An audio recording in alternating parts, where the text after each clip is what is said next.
seeing a little bit of profit taking yesterday, but the index as a whole has done particularly well in the month of November. I'm coming to you, Kushal, in the next one, which is a short-term view on Canara Bank, which is a question coming from Jalandhar. Anil is writing in. He points out that he's a senior citizen at 74. Sir, thanks so much for taking the time and for viewing Ask Profit. Hopefully, the direction on this show is helping you out. He's bought at levels of 109. He's got a considerable holding of 5,000 shares. Kushal, what should he do? Should he hold or exit?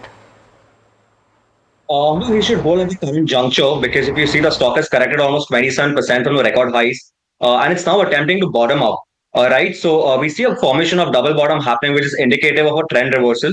But like I said, there's 200 DMA acting as overhead resistance. So there's going to be a limited upside. So I feel he should hold, and I think on the upside, I feel 111 is a crucial resistance. And let's say if that level is taken out, I anticipate furthermore upside towards 120 odd levels. So the current juncture should definitely hold with a strict stop loss of 98.